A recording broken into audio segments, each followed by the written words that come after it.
नमस्कार दोस्तों, फिर से एक और नई वीडियो में आपका स्वागत है। दोस्तों, आज का वीडियो सभी संविदा कर्मियों के लिए बहुत ही ज़्यादा खास होने वाला है। इस वीडियो में हम आपको बताएंगे कि कौन कौन से संविदा कर्मियों से 7 दिनों के अंदर डाटा मांगा गया था और जो बाकी के बचे हुए संविदा कर्मी हैं उनसे कब और कितने दिन बाद मांगा जाएगा। लेकिन वीडियो देखने से पहले दोस्तों, आपसे निवेदन है कि वीडियो को लास्ट तक ज़रूर देखें और चैनल को अभी सब्सक्राइब नहीं किया है तो मेरा ये चैनल सब्सक्राइब करें और मेरे हर अपडेट आपको मिले इसके लिए बेल आइकन जरूर दबाइएगा। तो चलिए फ्रेंड्स, वीडियो स्टार्ट करते हैं। दोस्तों, मैं बात कर रहा हूँ अभी जो हमारे बीच पेपर की कुछ कटिंग आई हैं, उसमें सामने आया है कि सभी विभागों के संविदा कर्मियों के उच्चाधिकारियों से डाटा मांगा गया है कि जितने भी संविदा कर्मी हैं उनकी आरक्षण वाइज सूची बनाकर भेजी जाए। यानी कि आरक्षण वाइज उनकी सूची मांगी गई है। ऐसे में डिपार्टमेंट क्या कर रहा है कि आरक्षण वाइज सूची तैयार कर रहा है। ऐसे में कई क्वेश्चन खड़े होते हैं दोस्तों कि किस विभाग में किस पद पर लोग कार्य कर रहे हैं और किस किस का डेटा मांगा गया है। तो दोस्तों, ऐसे में कई विभागों के बहुत सारे पद आते हैं, जैसे पंचायत सहायक हो गए, जल जीवन मिशन के कर्मचारी, वन विभाग, रोजगार सेवक, आंगनबाड़ी, एएनएम, ग्राम चौकीदार हो गए, पीआरडी, विद्युत विभाग, परिचालक, एम्बुलेंस चालक, मनरेगा विभाग के कर्मचारी, शिक्षा मित्र, परिवहन विभाग आदि जो भी कर्मचारी हैं दोस्तों, सभी संविदा पर कार्यरत हैं, यानी कि अस्थायी कर्मचारी हैं। ऐसे में इन सभी बातों को प्रमाणित करता हुआ एक लेटर हमारे बीच आता है। यहाँ पर आप उसे देख सकते हैं और पहले भी आपने उसे देखा होगा। यहाँ पर साफ साफ लिखा है कि संविदा के आधार पर कार्यरत व्यक्तियों का वर्गवार पृथक पृथक अद्यतन सूचना निर्धारित प्रारूप पर उपलब्ध कराने के संबंध में यहाँ पर प्रमाण के रूप में लेटर आता है। यहाँ पर देखें, साफ साफ लिखा है 20 दिसंबर 2023। ये जो है एक सूची बनाई गई है कि पद का नाम सामान्य वर्ग, अनुसूचित जाति, अनुसूचित जनजाति, योग और अभियुक्ति नाम की कैटेगरी बनाकर ये जो है मनरेगा संयुक्त आयुक्त के रूप में भेजा गया है। और यही लेटर लोगों के दिमाग में प्रश्न खड़े कर रहा है। सभी विभागों में जो संविदा कर्मी हैं, क्या उन सब के डेटा मांगे जाएंगे और क्या इस डेटा पर काम भी हो सकता है? हालांकि ये जो सारी चीज़ें हैं संभावित भी हैं।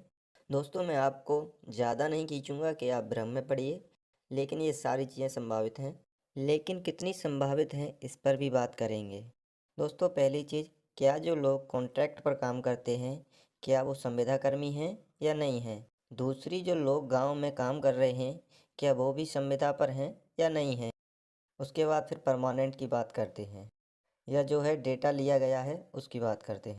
दोस्तों, कुछ समय पहले की बात है, कोर्ट ने एक आदेश जारी किया था कि अस्थायी कर्मचारियों को मिले स्थायी कर्मचारियों के बराबर वेतन, क्योंकि वो समान वेतन पर काम कर रहे हैं, समान पद पर कार्य कर रहे हैं, तो उनको भी समान वेतन मिलना चाहिए। उनके वेतन में कटौती करना मतलब उनके साथ में जागती करना, उनसे बंधुआ मजदूरी करवाने के बराबर माना गया है। अब बात करते हैं ये जो डेटा लिया गया। जब भी हम डेटा को पढ़ते हैं तो साफ साफ लिखा गया है कि चुनाव से पहले इन चीज़ों को लागू करने की बात कही गई। इसका मतलब है चुनाव से पहले कुछ नहीं हुआ तो चुनाव के बाद भी कुछ नहीं हो सकता। इस चीज़ की भी संभावनाएं बराबर बराबर बनी हुई हैं। अब बात करते हैं किस तरह किस किस का डेटा जाना है। तो इसके लिए दोस्तों आपको बता दें, जितने भी ज़िले के संविदा कर्मचारी हैं उनकी संविदा हुई है विभाग से, उन सब की बात है उस लेटर में। और उसके अलावा मनरेगा के जो संविदा कर्मी हैं जिनकी संविदा पहले से है उस टाइप के, उसके अलावा मेडिकल डिपार्टमेंट के जो पुराने लोग हैं जो संविदा पर रखे गए हैं उनकी सूची बना के दे रहे हैं। यहाँ तक कि बात करें जो भी कॉन्ट्रेक्चुअल पद हैं उनकी भी सूची कहीं पर नहीं जा रही है, क्योंकि जो कंपनी के थ्रू कॉन्ट्रेक्चुअल हैं, जो कॉन्ट्रैक्ट पर हैं, उस तरह के लोग भी ढेर सारे हैं, लेकिन उनकी सूची कहीं अपडेट होने की बात नहीं है। ऐसे आंकड़े ढेर सारे हैं, क्योंकि अभी भी हर डिपार्टमेंट में कॉन्ट्रेक्चुअल पर लोग कार्य कर रहे हैं, वो भी अपने आप को संविदा पर समझ रहे हैं। एक तरह से माने तो संविदा है भी, लेकिन विभाग से न होकर ये उस कंपनी की संविदा है। अब बात करते हैं पंचायत सहायक की। पंचायत सहायक का अपनी पंचायत में कॉन्ट्रैक्ट है और पंचायत के काम करने की बात है।